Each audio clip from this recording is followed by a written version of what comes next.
Take control of the numbers and supercharge your small business with Xero. That's Xero. With our easy-to-use accounting software with automation and reporting features, you'll spend less time on manual tasks and more time understanding how your business is doing. 87% of surveyed U.S. customers agree Xero helps improve financial visibility.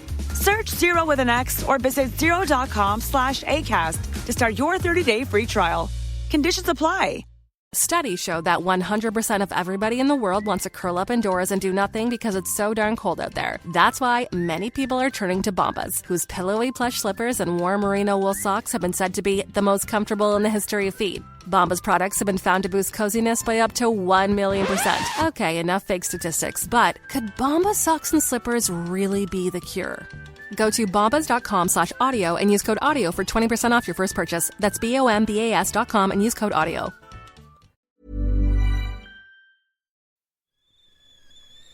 The kettle's boiled, Vic.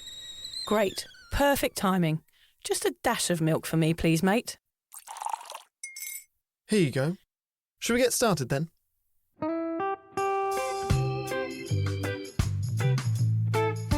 Have you ever woken up on a Sunday morning and said, I'm never drinking again, and then found yourself waving $50 at a barman by happy hour? Are you wondering why everyone else can stop at 1 while you head to a dodgy after-party with a weird bloke called Disco Dave? If so, it might be time to take a deeper look at your relationship with your reliable social crutch, alcohol. On each episode, we'll investigate our own dysfunctional dealings with booze and find out if it's possible to stop this deeply ingrained habit before things get too messy. Yep, we're going to open up a shame shed of humiliating drinking stories to help you understand why waking up from a booze coma each weekend with a kebab sticking out of your top pocket might actually be negatively impacting your health. Hamish and I are here to delve into what it's like being sober, an unwanted warts and all look into why giving up those cheeky pints or putting down those mummy wines will make you feel happier, help your anxiety and mental health, and turn you into the most sparkly, authentic version of you. Won't that mean I become boring though, Vic? Well, Hamish, we'll just have to wait and see. I'm Victoria Vanstone. I'm Hamish Adams-Cairns. And this is Sober Awkward.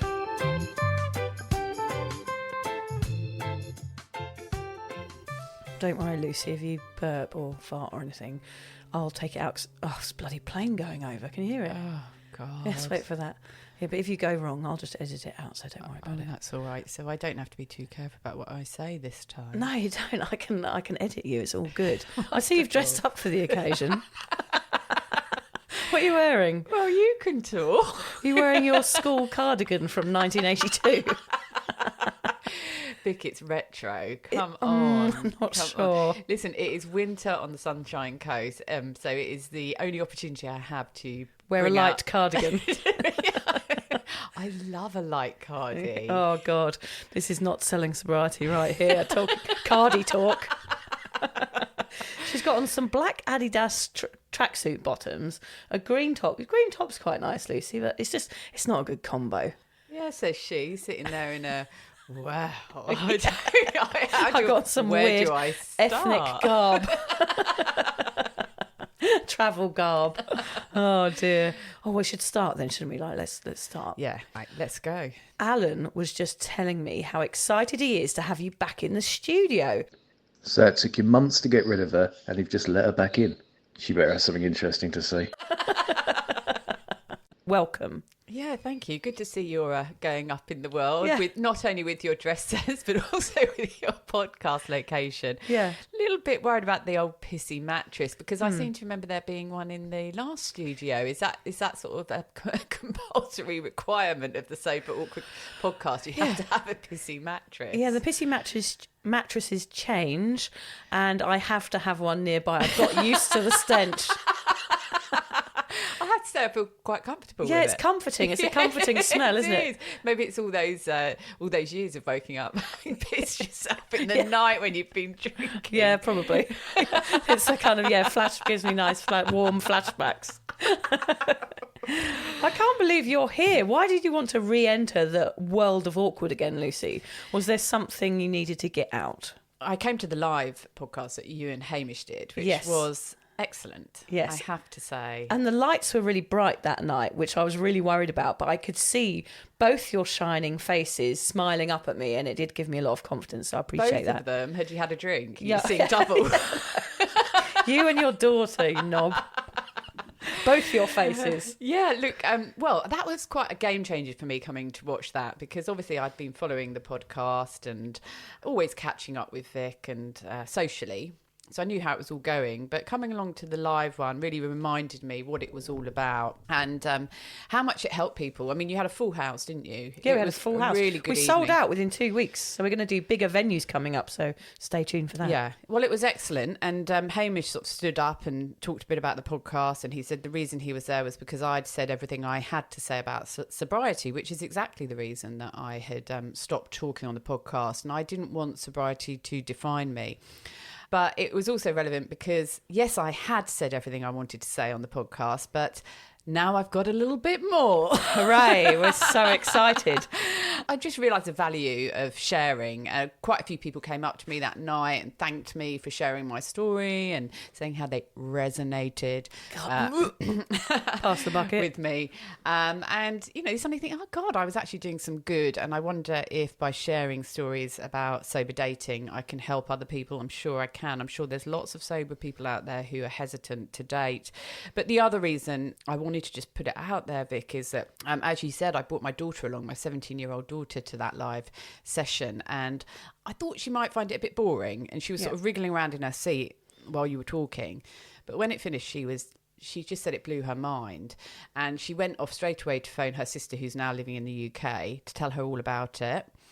She started listening to the podcast, as has her friends at school. One of her schoolmates came around and said, love the podcast, Lucy. Funny, isn't it? But more importantly than that, the Saturday night after the live recording, she came home from a party early. And she said, the reason I've come home is after listening to the podcast. She said, me and my mates were just sitting on a curb at 11 o'clock at night. One of them was really drunk and argumentative, had made the other one cry. And she just thought, what am I doing here?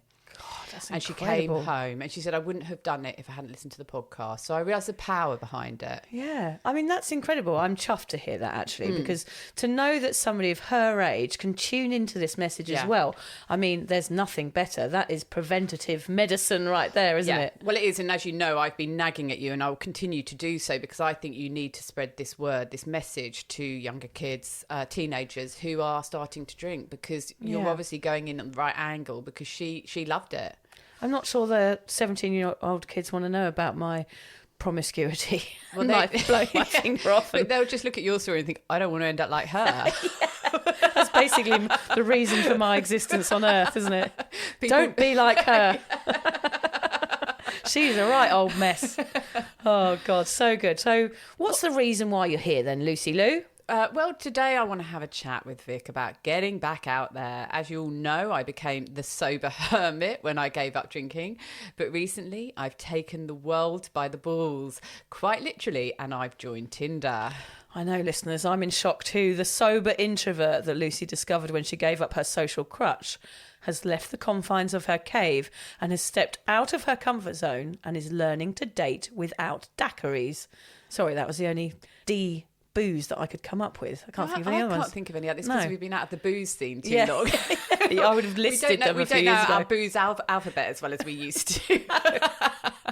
Yep, I'm here to tell you all about my sober Tinder adventures. I am so excited about this, Lucy. Let's not tell Hamish you're here, though. He might get jealous because I know how much he loves you. Yeah, let's just keep it between us. He's in the UK, isn't he? Yes, a long way away. He's on holiday. He'll never know. He'll never know. I want to start with some hats. Hamish makes me do it, Lucy. He's very mean to me. I'm going to use this episode to be mean about Hamish because he's not here. Stats. Yeah. Yawn. Yawn, duh, Hamish. According to a survey of just over 1,000 Australians in September last year from dating app Bumble, almost 1 in 5 people don't want to drink on dates after lockdown, with about 3/4 believing sober dating leads to better connections. Pre-COVID, though, going for a drink was often the automatic first suggestion for a date. However, with bars and pubs closed for months on end, walking, coffee and park dates became standard. Bumble now offers a badge that you can add to your profile, indicating your preference for sober dating. On Hinge, you can share how regularly you drink. In the past year, 6% of Australian users selected the sober option. Oh, God. Have you had I'll too try many again. daiquiris? Yeah. In the past year, 6% of Australian users selected the sober option. So things are changing, and we want to discover what Lucy has learned and why is it better to date sober. Yeah, I'll just add in there, since I'm such a pro on all of these apps now, that Tinder and nearly all of them, I think, have the sober thing on them now. That's great. Yeah. So, Vic, I know you used to worry about me staying in when I first got sober. Yeah. Well, for the 2.5 years Well, that yeah, I for a was long sober. time I was worried about you. Why was it that you were so worried? I used to wake up in a hot sweat worried about you sometimes. If you didn't answer my phone, I'd be like, oh my God, she's drinking again. She's drinking again. It must be even worse now I'm dating. Yeah. Yeah, it's true. I was just worried about your isolation, and I know that that can lead to relapse. That is very common. If people are lonely or they're staying in too much, then there's nothing to stop them drinking again. I think sobriety is all about doing the things you used to do and still living your life. And I was concerned that you were missing out a little bit because you just weren't getting yourself out there. But I didn't want to say this to you because I think you needed to go through it. You needed to kind of work out, have that time to yourself before you got the courage to go out and start dating. But you did lock yourself away a little bit too much, Lucy. But really, mostly I was stressed that the boredom and missing your old life would get you thinking about drinking. Did you think about drinking in those 2.5 years? Well, of course I did, certainly at the beginning. Yeah. Yeah, and I was doing this podcast as well. Yeah. So, I was talking about it to everybody. I was actually following you. You didn't know. I was like a secret stalker.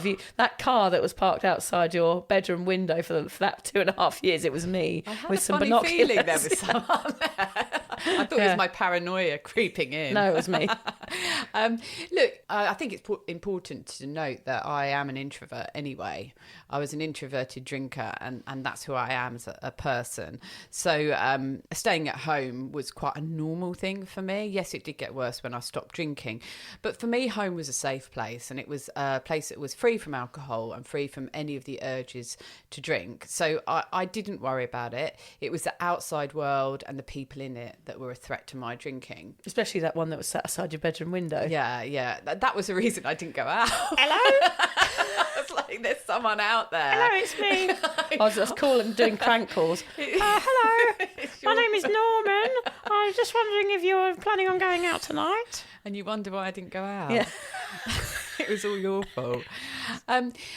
I was aware, certainly, probably coming into year 2, that I was sort of cheating sobriety because I wasn't living normally while I was sober, and it wasn't sustainable. And that's really what this whole podcast is about.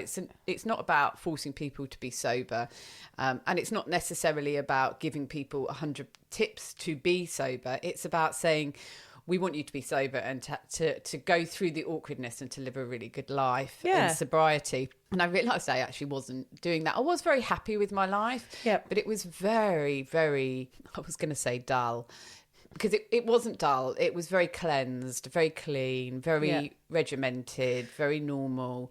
I am someone who does like a bit of excitement. Yeah. And I was getting to the point where I was missing that. It just wasn't sustainable, you staying in like that. I think that's exactly what I was worried about. I was like, this is not sustainable. She cannot stay in forever and hide. She can't. She's got to get back out there at some stage. And I just didn't know whether it was going to happen or not. But I think, as you said, like maybe you needed that time to work up to what you're doing now, which I think is amazing. So you went to England, I remember, and you saw some friends, you went out and you went to the ABBA concert, which was amazing, and you started to crave a bit of a social life again. Is that right? Yeah, I did. Well, I went travelling with my 2 daughters, 17 and 19, and my elder daughter's boyfriend. So it was myself and 3 teens. And we went across America. We did New York, LA, Hawaii. We did London. But yeah, during that time, of course, you have to get out. You can't stay in your Airbnb the whole time. You've got to go out and enjoy life. And there were things to do in New York where lots of people were drinking, restaurants where people, the wait staff would get up and start singing Broadway. Amazing. And some of the biggest Christmas drag shows shows in London, and my family were drinking and I wasn't. So that was something that really put me out of my comfort zone, and things that I would never have done while I was here in my house in Australia. So yeah, it did get me thinking, and it made me realise I can do this. You know, some of it was a little bit hard, but mostly it was really enjoyable going out and doing all of these things when I was sober. But something did happen in the UK that really made me think. I was staying at my cousin's house and we just had the most amazing time there, and a couple of nights before Christmas she invited some of her friends over for a bit of a get together. And I just couldn't face it. I couldn't face that size of group. It was probably a group of about 15 people. So it wasn't small enough to be easy, but it wasn't large enough to be easy. And I couldn't face it. We were staying in the loft, and I had to retreat to the loft and not join in. And I felt terrible, and I still do to this day. I don't know what her friends must think of me, but I just got to the point where I couldn't face it. Is it because you were scared of the sort of inane chat, like the where are you from, who are you, how do you know the host, that sort of thing? Yeah, it just all felt too hard. Yeah. I mean, sober socialising can be very, very exhausting. Going to an ABBA concert where there's loud music, everyone's dancing. You're not put on the spot so much, are you? Yeah, but I know what you mean. Smaller size of group. And, you know, and I felt really rude for not doing that. And also I was really aware this isn't right. Yeah, I should be able to do this. I'm staying in... My cousin is one of my closest friends, and she had her closest friends around. I really wanted to get to know them more. I'm sure they wanted to get to know me, and I retreated like a troll into the attic. I just thinking of the people at the party. Oh, where's your cousin Lucy? Oh, she's up in the loft. That is exactly what happened, Vic. And it's something like that where you're like, you know, I really need to change this.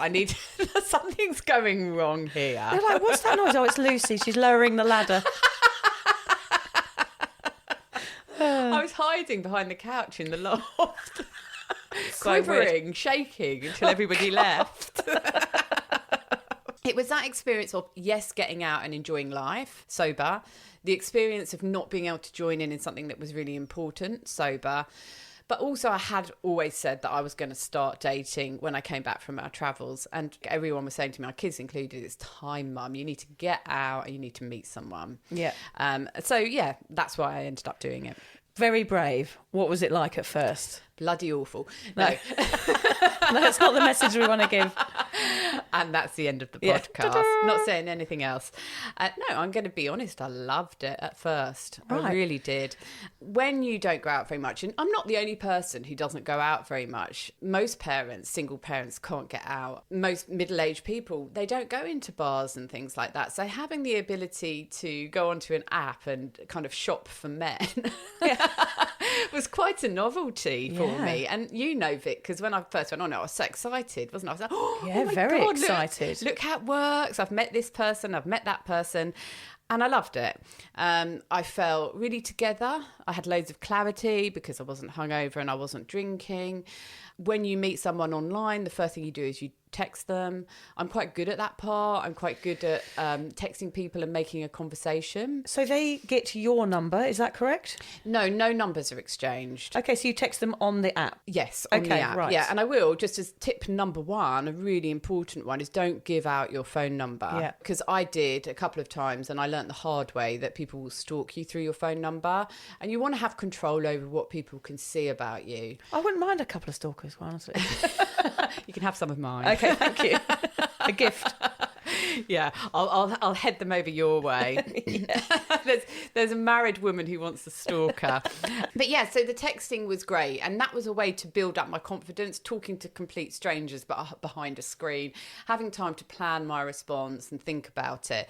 So that's really great if you're coming from a place of sobriety where you haven't socialised very much. It's a really nice, gentle way to get back out there and start talking to people. Yeah, I suppose it's just kind of easing you into communicating with the opposite sex, isn't it? Because you haven't actually met anyone yet. You're just on the app. You're deciding if you think they're good looking. I guess it is based upon that, isn't it? Generally, really. is, yeah. Whether you could find someone attractive is the first port of call, and then to contact them in some way. Well, yeah, there's that, and also the profile, what they write about themselves. And you can tell a lot from that. I think we'll talk about that later when we talk about whether people are drinkers or not. Yeah. But yeah, at that point of dating, I was really loving it. People were noticing the changes in me. It was like I'd come alive again. Great. And my brother, who is in the UK, that's what he said. He said, you sound like you're alive. You haven't sounded like that for a long time. So there I was thinking I was this really cool, smug, sober, healthy person.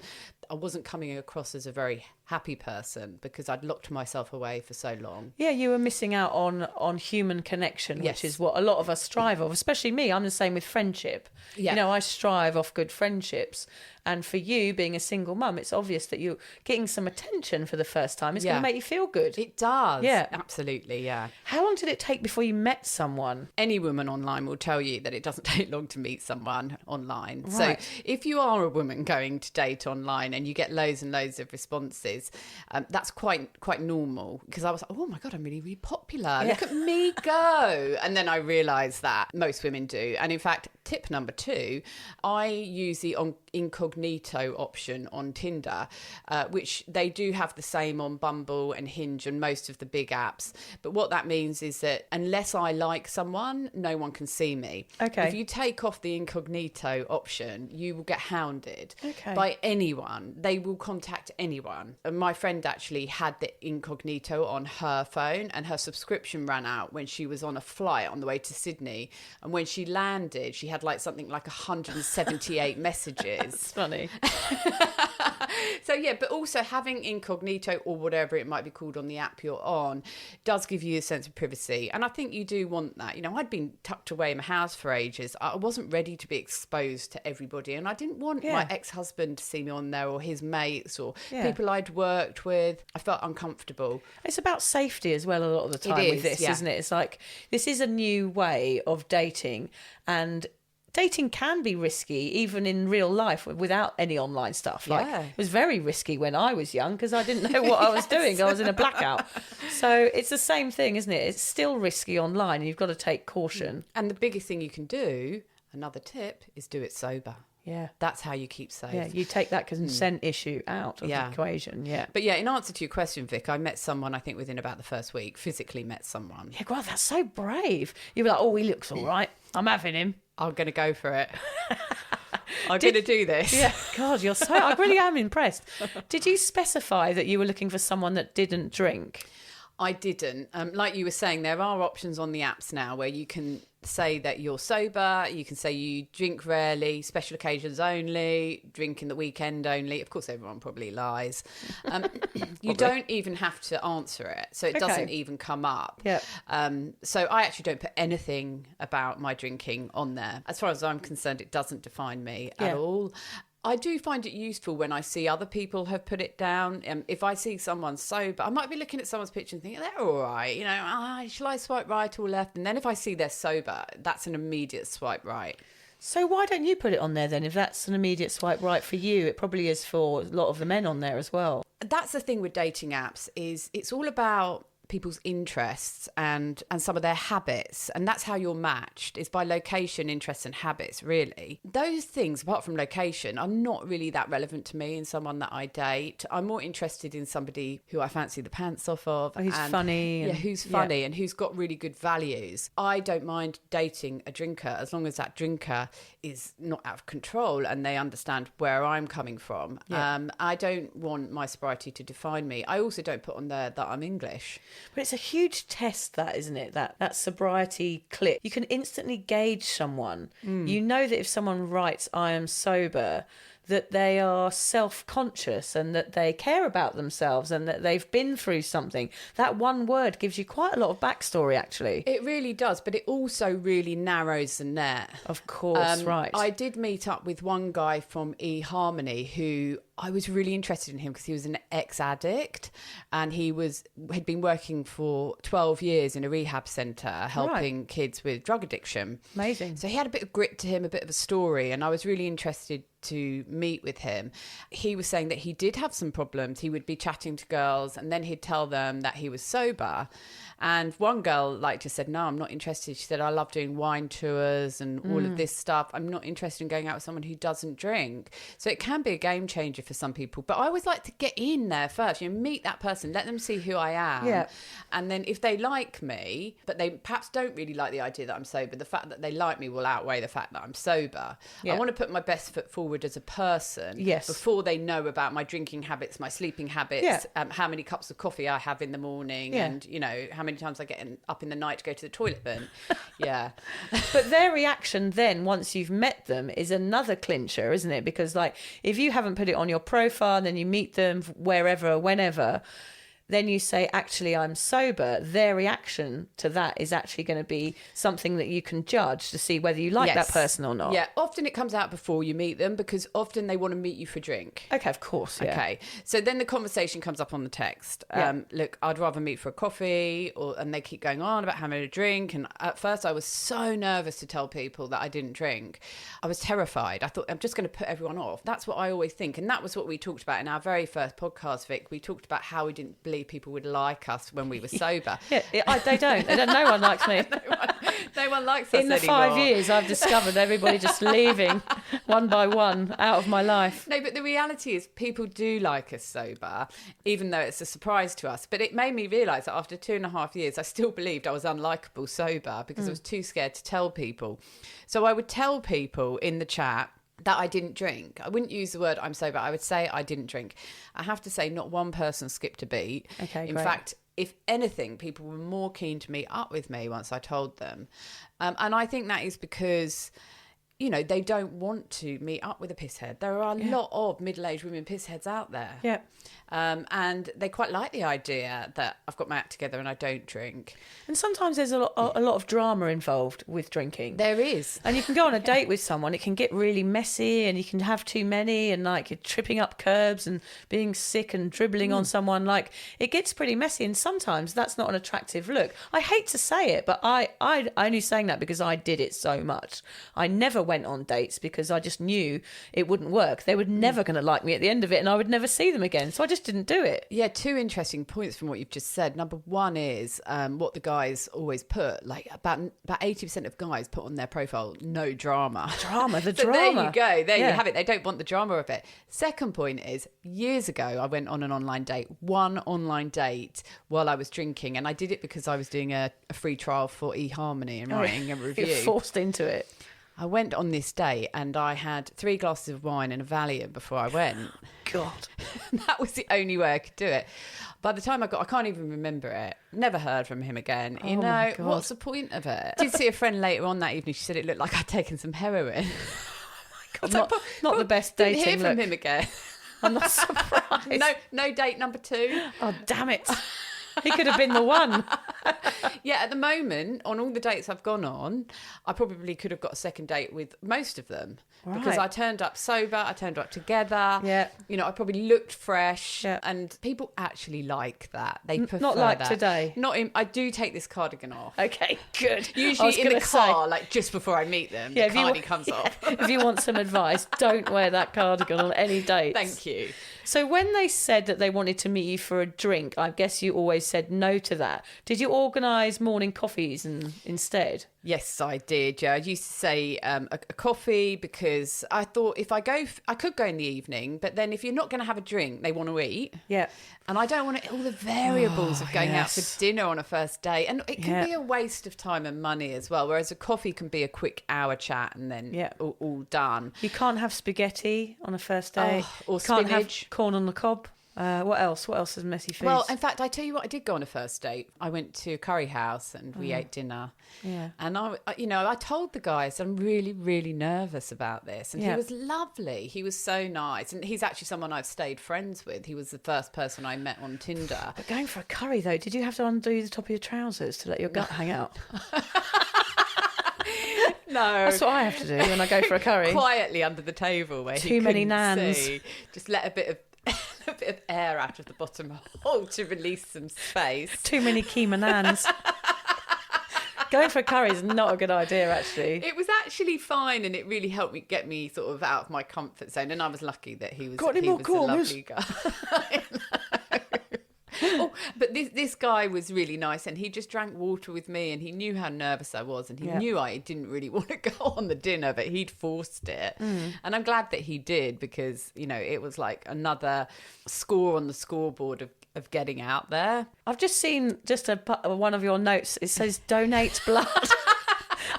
I had to pause for a second there, because I'm like, what has that got to do with sober dating? Yeah. When I started to get into it, I was talking to this guy on Tinder, and there was a picture of him with what looked like he was having his blood pressure taken. So I questioned him. Was that his profile picture? Well, no, it wasn't his profile. But I thought, why has he looks like he's ill. He's a vampire. You know? Why has he put that on there? So I questioned him, and he said, oh no, I'm having blood taken.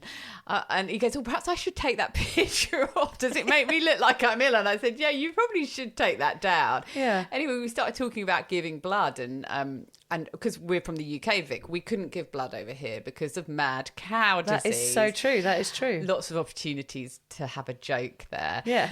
But yeah, now we can, and I didn't realise, and it was through the chat with this guy that he said, no, we can give blood now. So we did arrange to go on a first date to give blood. That is the weirdest thing I've ever heard. And that was how confident I got. It turned out I couldn't give blood because I'd been in Thailand. Oh, okay. And I had to wait another month or so, and we didn't want to wait that long for our first date. But, you know, I was happy to go and donate blood on the first date. And when you give blood, you know, you have to answer quite a few personal questions. Right. Together with you? Well, I don't know him? whether it would have been together or not, but, you know, the thought of even, you know, going on a date. I mean, when my very first date I went on, I was so nervous, my lips were shaking. Oh, I mean, I couldn't sleep the night before. I couldn't sleep. Oh, I was gosh, so nervous. Awful. So when you don't sleep, do you get anxiety? I know we're the same in that way. Yeah. Like if I have, like last night when Lucy arrived, I was like, oh my God, I haven't slept. I just feel anxious all day, and I just desperately want to go to sleep. But then when I go to sleep, I can't because I'm anxious. Exactly. It's just this vicious circle. I know we're similar like that. Well, that's how I ended up when I was dating. I mean, you have to remember that I hadn't socialised sober since I was 14. I'd used alcohol, even with my close friends. So this was huge, going out with people I didn't even know, and doing it sober. So it was terrifying. My lips were shaking. My really good friend James, by the way, James is single and he's very hot. Just he wanted me to mention that on this podcast. He's training to be a counsellor, and he would talk me through every day. Like I'd have my headphones in up until 30 seconds before I met the guy. James would be talking me through it. Okay, excellent. You need someone like that, a cheerleader. He was excellent. And then straight on the phone to him afterwards. And he was really good because he was like, look, it doesn't matter about whether you like him or not. The fact is you're getting out there and you're facing your fears, and that's a win. Yeah. So he was really good. But yeah, I mean, I couldn't sleep for about the first 3 weeks of dating, to the point where I had to go see the doctor. Oh no, Lucy. And I said to the doctor, I explained I had high level anxiety and I couldn't sleep. And he was like, has anything happened, anything new in your life? And I had to say, I'm online I've dating. left my house for the first time in 2.5 years. I need help. And well, funnily enough, he went, oh God, he goes, tell me about it. It's a nightmare, isn't it? Oh, he was on Tinder, was he? If you would like to support the Sober Awkward podcast, we're excited to announce that we've joined Patreon. Patreon is a membership platform which allows you to give back for the content you love. By buying Sober Awkward a cuppa once a month, we can keep the giggles coming and continue sharing our sobriety message. By joining Patreon, you get access to Sober Awkward merch, extra content, special promos and loads more. Just find the link in the show notes or head to patreon.com and search for Sober Awkward. And together we can learn how to feel the awkward and do it anyway. I I'm making it sound like it was easy and fun, and it was to a point, but it was also very, very terrifying and very and triggery hard. as well, because it's that comfort zone thing, isn't it? It's like, feel the awkward and do it anyway. It's classic. Yeah. It's like, you've got to do is. it. It's not going to be easy, but the more you do it, the easier it will be. Yeah, exactly. And I mean, 2 weekends ago, I did 3 dates in one day, 2 at the same venue. Would have gone on a 4th, but he cancelled because the surf was up. 4 dates in one day. Don't you remember that guy dumped me when I lived in Sydney? He dumped me because he said, Vic, I can't surf the city beaches. We were living in Sydney at the time. It's something you have to understand if you're dating in Australia on the coast, that the surf will always come before you. Yeah, the surf. Oh, gosh, it's a sign now. At least you know earlier on that they're always going to choose the waves over you. If someone had said that to me at the beginning of my online dating adventure, I would have been really hurt. Yeah. But now I find it really funny. And I will phone up and tell friends or message them, say, some guys just cancelled our date because the surf's up. You know what? If I can just make a few mates laugh about my experiences, then it's been worth it. That's how I see it now. Yeah. 3 dates, 4 dates nearly in one weekend. Yeah. That is incredible.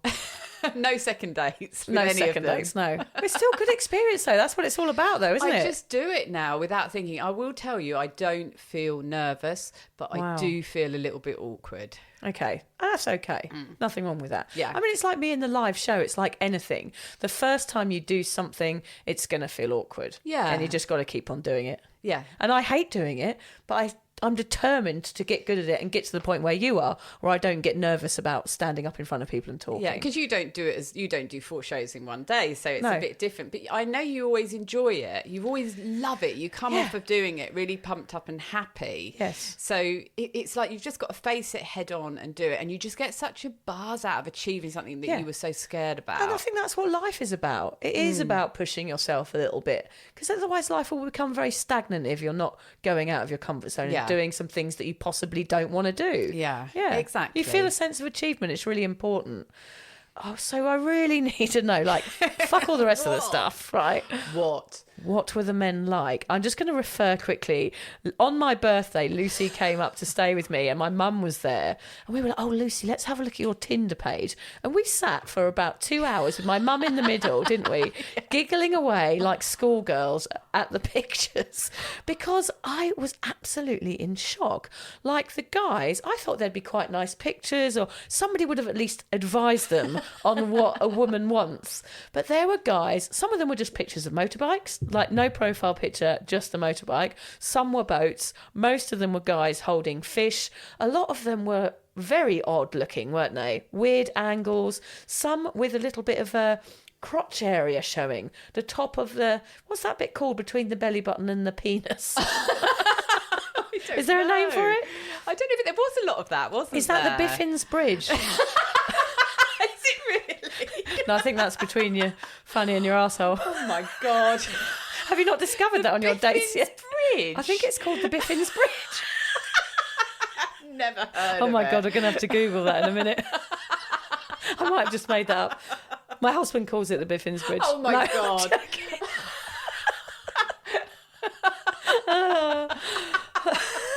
She's gone. She's gone to the other side. Oh no. Let's move along from that. But what I will say is that we laughed all afternoon because some of the people on there were quite questionable, I must say, Lucy.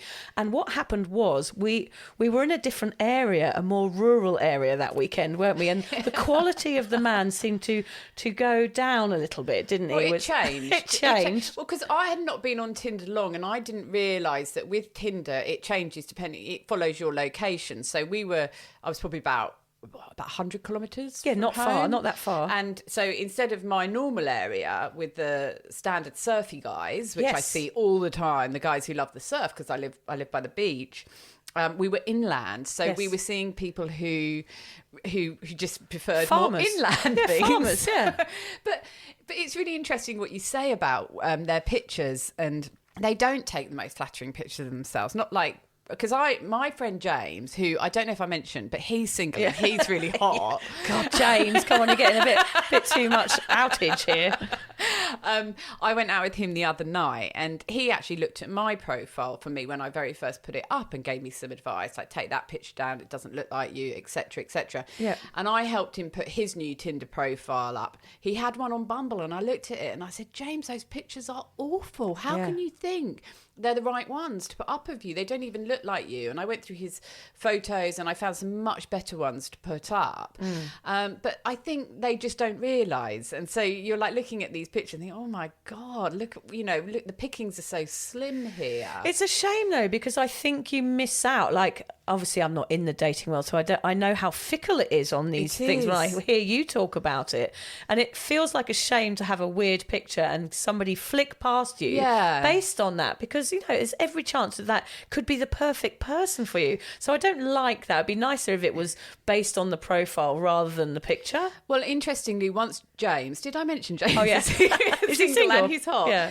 When his profile was up and running, he started looking at women and he was flicking through at 100 miles an hour, left, right, left, right, left, right. Oh, really? And I was saying, hold on. Yeah, Look at the profile, read a bit, look through the pictures, because I do that. I give everyone a bit of time, but apparently people generally don't. So you've really got to get that good picture up there.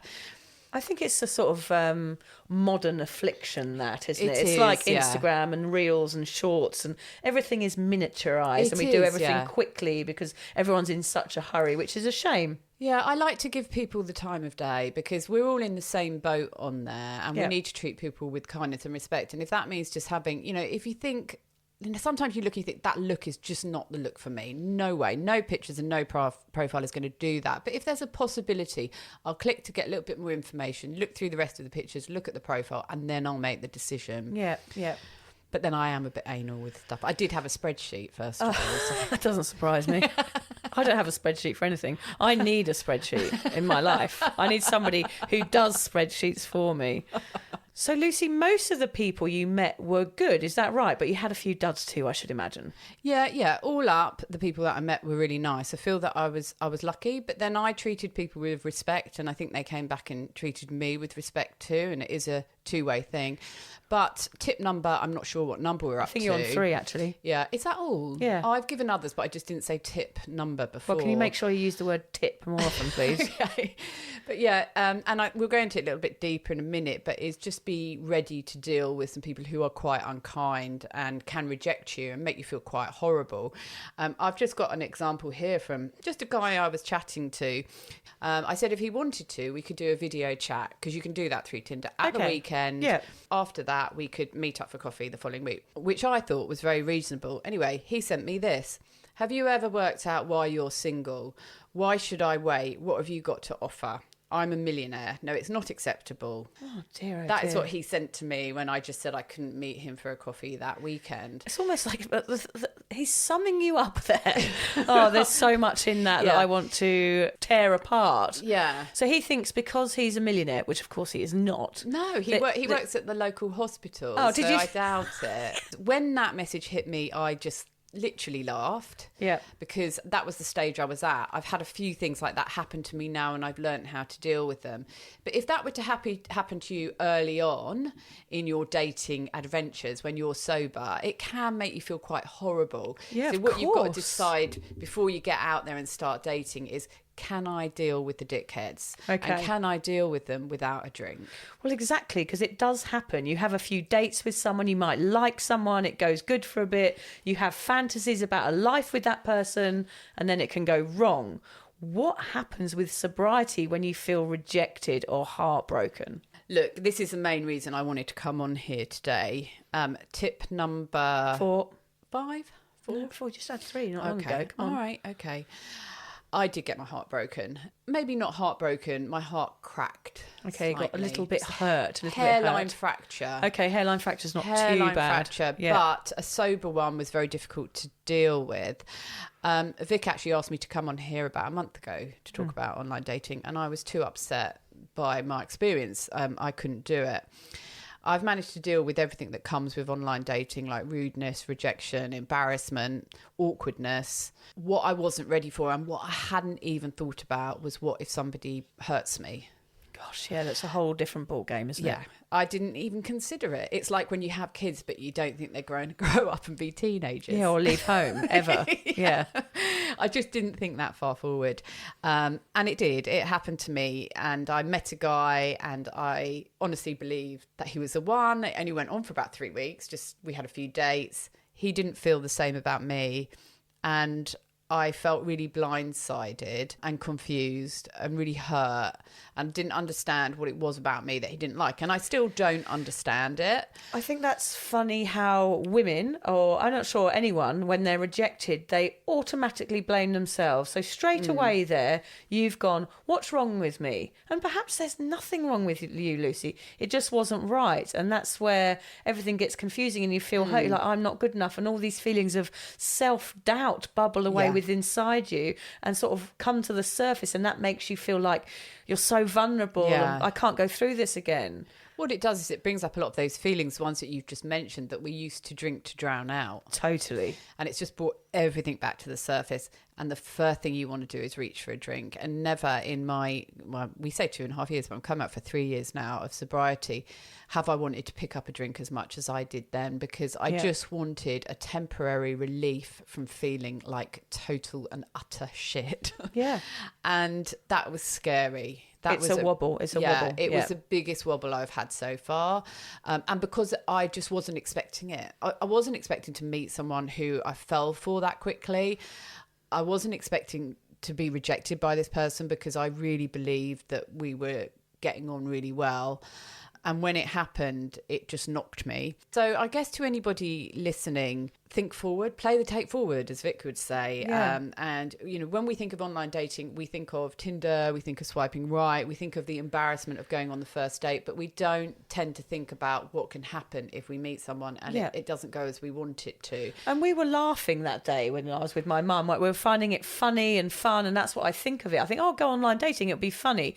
But again, with you, I haven't really thought about it deeply to the point where, of course, it's like any relationship. You can fall for someone and it's not reciprocated, and then that leaves you in a different state of mind than when you went in there, and that changes you, and it is very, very risky to your sobriety. It is, because you go into it with an open heart. It's weird because a lot of people who get sober feel like we do, and we talk about going back to being a blank canvas and building ourselves up from scratch, and with that comes a sense of purity and innocence, even though we've still got our past hurts and our past heartaches, and we remember them all, but we're kind of fresh and we're new. It's almost as if we haven't experienced love before, although we have, but not in this new form that we've created of ourselves. And also we would have drank through the rejection. So that's the difference, isn't it? We would not have processed it. And what you were put in a position was where you had to process the pain rather than reach for a drink. And that was difficult. It was almost impossible.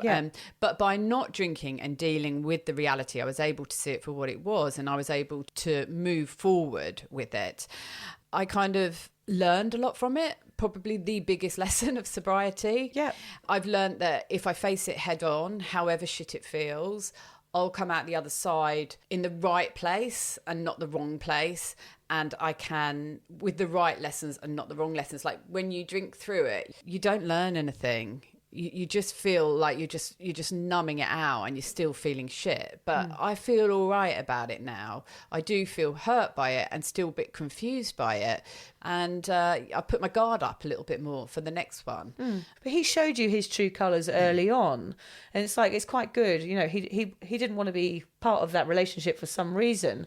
But at least you found out early and you were able to deal with it. I guess it's a bit like grief, isn't it? The process of grieving someone. You have to go through that somewhat when you're dealing with these situations. And it is hard and confronting. But once you pop out the other end, you're like, oh, right, what next? What now? Exactly, yeah. I mean, you know, he's probably done me a favour, sort of finishing it early, like you said. But that's the risk you take. In early sobriety, dating can be a bad idea. We're not saying don't do it for a year like they do at AA. I think that's perhaps a little bit unrealistic. But what we are saying is take care of your sobriety first. I'm sorry, Lucy, but I think we have to have a little chat about sober sex. Heartache aside. What was it like? You've been desperate to get me to talk about sober sex. Well, I just know you don't want to talk about it. So I've managed to get away with it for so long because I hadn't had it. Yeah, I know. So now I know she has. But I have to say, she came round one day with her little eyes sparkling. I was like, you've done it, haven't you? You've played hide the sausage with someone on Tinder. I just know it. Yeah, tell us about it. Was it awkward? No. Okay, that is incredible. I'm amazed to hear that. Why wasn't it awkward? Oh, look, I think my first kiss was more awkward than the first time I had sex. First kiss was sort of in a car park. Like, it felt like I was a teenager again. Yeah. I obviously didn't have sex with a stranger. I got to know someone quite well first, and it was a really nice experience. I'm not going to go too deep into it. Perhaps it's an episode for another day. Okay, excellent. But I will say that it is way better than piss sex. Okay, just because you're more present, you're more authentic, you feel more. Good. And was the Biffins Bridge involved? Well, I didn't know anything about it at the time. I was completely oblivious to the Biffins Bridge. I think it's something you may want to introduce on your next date. Tip number 6. Add it to your profile. Where do you live? Biffins Bridge. I've been living vicariously through Lucy's dating stories, and I can't believe how far she's come. And yes, she has given me a few good stories on the way. From not leaving her house for days at a time to meeting 3 strangers in one day. It's quite incredible. For Lucy, online dating is a bit like fishing. A fish is a bonus. It's true, isn't it? I'd love to see Lucy find the perfect partner, but seeing her join society and grapple her biggest fears is enough for now. If you feel, like Lucy did 6 months ago, that sober dating was an impossibility, know that this could change and that dating could change you. Biggest warning. Make sure you're ready. Go through the scenarios, remind yourself what it feels like to be rejected, and decide if you can do it without drinking. Remember, you can always delete the app, as I have done once already, and take a break, but don't even try it if you're not feeling strong, confident, and ready to deal with having some shit thrown at you. Oh dear. But shit, some people might like having shit thrown at them. Maybe. Might be a thing. Something to do with the Biffins Bridge. Oh, God. I love this intellectual podcast. When you meet people, be proud of your sobriety. In Lucy's experience, no one really gives a shit whether you're sober or not. If anything, they're relieved to be chatting to a potential partner who doesn't drink. No one wants to date a pisshead, and they'll always have a designated driver. Remember that your sobriety is fucking cool. Yeah. Yeah, baby. Yeah. Learn to recognise the signs of potential partners' drinking habits. I've always been drawn to drinkers, and I still am, but I know they're bad for me. And if I fell in love with a big drinker, I might be inclined to follow suit. Know your triggers. If you're falling in step with a drinker, turn and run as fast as you can without looking back. Find safety in a non-drinker, someone who rarely drinks, or a person who gives a shit about your sobriety and curbs their own habits. Yes, such good advice, Lucy. As much as Lucy has been providing her friends and family with hilarious dating stories, I do remember one you told me about you doing the whole date with your flies undone. Oh, yes. That was a classic. I know she really wants to meet that special someone.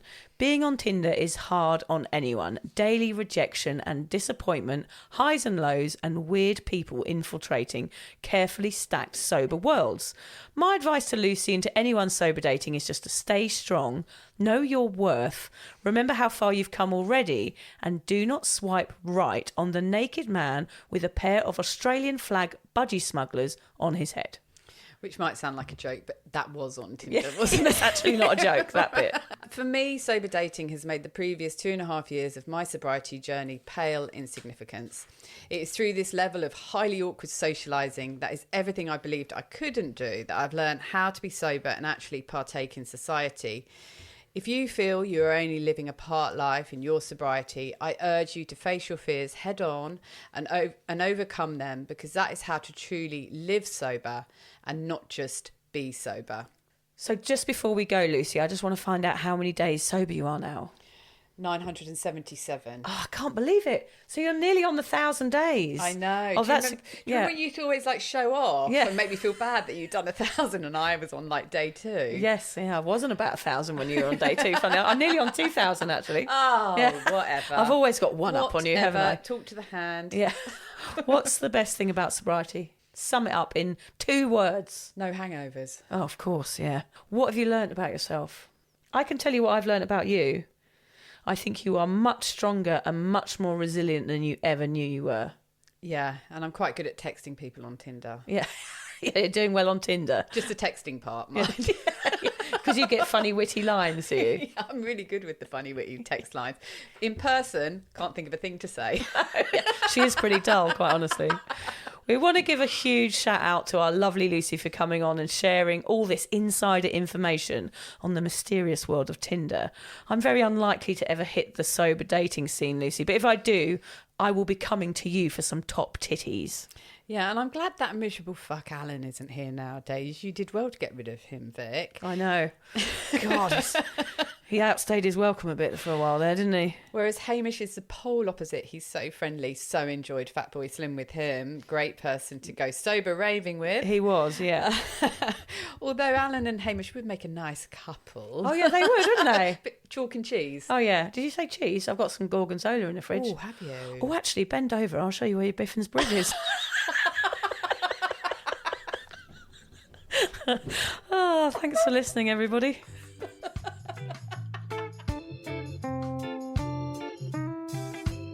If you're questioning your relationship with booze, you're struggling to moderate, or your hangovers are causing anxiety, it might be time to reach out for some support.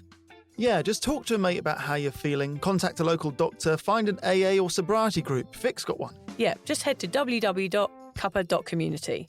Remember, if you're questioning yourself, it might be time to seek support. Even though this journey can be awkward, it is definitely worth it.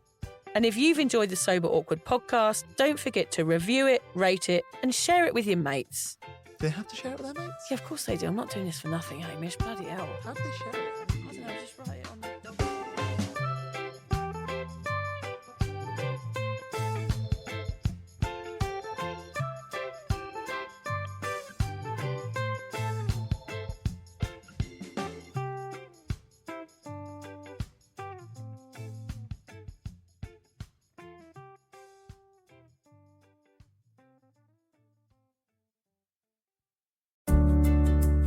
Hi there. I wanted to tell you about a podcast that I think every single one of you will benefit from. It's called Therapy Works, and it's hosted by me, Julia Samuel. I'm a best-selling author and psychotherapist. I invite you into my therapy room where I speak to either a known or unknown guest. Topics range from the difficulties of divorce, a life-changing illness, to the struggles of motherhood. Search Therapy Works now, wherever you get your podcasts, and subscribe to make sure you never miss an episode.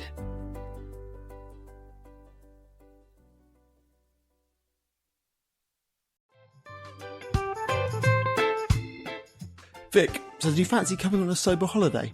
Don't worry, we're not talking about some corporate wellness retreat with cucumber water and enforced eye contact.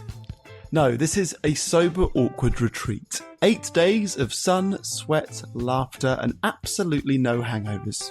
Yep, it's all happening in Thailand next October. Picture this: yoga at sunrise, writing workshops, ice baths, Thai boxing, and lots of awkward sober dancing under the stars. It's a proper holiday with proper weirdos, our kind of people. Yeah. You'll meet legends who've also given the booze a boot and want to have fun without feeling like a social reject. Come solo or grab a mate. Bring your awkward, bring your sun cream. No pressure, no judgment, just a big, warm, sober hug in paradise. All the info is at soberawkward.com/retreats. Come and get sweaty with us, emotionally and physically, in our all-inclusive jungle resort. You'll start out as 15 strangers and leave with 15 new sober mates. I'm not sure I want 15 new sober mates, actually, particularly sober ones. Yeah. Oh, well, you're not invited then.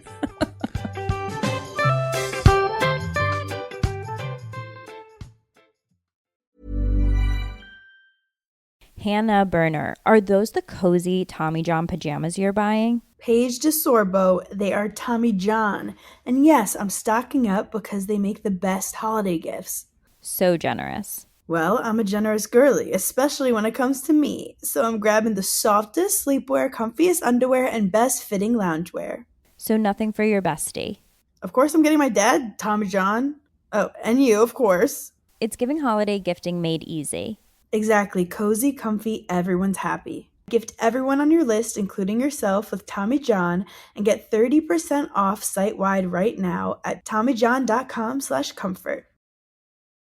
The holidays mean more travel, more shopping, more time online, and more personal info in more places that could expose you more to identity theft. But LifeLock monitors millions of data points per second.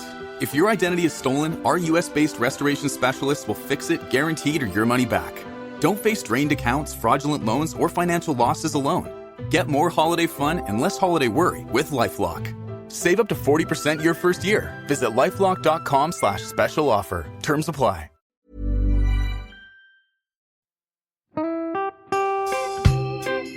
So, as you probably know, my comedy memoir, 1,000 Wasted Sundays, is officially out. All my magnificent fuck-uppery in one awkward hit. If you'd like to get your hands on a copy, it's now available from all good bookstores. We always say all good bookstores, don't we? Yeah. Are there bad bookstores? No, it's probably ones with moody sellers. Oh yeah, really depressed librarian folk. Yes. Good. So there are probably some, but we're only storing it in the good ones. It's only made it into the goodies. You can also get it from all good online retailers. The print version and ebook are out now, and the audiobook will be available in March. I've been writing my memoir for 5 years. It will make you laugh, cry and cringe, and hopefully inspire a few people to reconsider their relationship with booze. If you love the podcast, then I think you'll love the book, even if I do say so myself. Hamish has read it. What did you think? I feel like I know a little bit too much about you now, to be honest, Vic. Look, I really loved it. It was hilarious and surprisingly moving, but I feel like I've seen you naked in a literary sense. Yeah. Does that make sense? Yeah, that's worrying. Yeah. From an emotional point of view, seriously, it wobbled my teeny weeny wooden heart, Vic. Okay. My teeny little wooden heart. Well, his wooden heart is broken. Anyway, so if you do manage to get your filthy mitts on a copy, please do me a favour and head to goodreads.com and give me a review. Doing that will help me get it out there to those that need a bit of sober support. So there you have it. My story, unwanted warts and all. Come and get awkward with me. Not to be too demanding or anything, but seriously, go and buy it now. Yeah, go and buy it. Go and buy it right now. Yeah, don't just tell your friends, buy it, and then buy your friends one or two. Yeah, don't give them a copy, buy it. Yeah. And you know what? Don't be careful where you store it. If you lose it, you can always buy another 5. Buy another one. Yeah.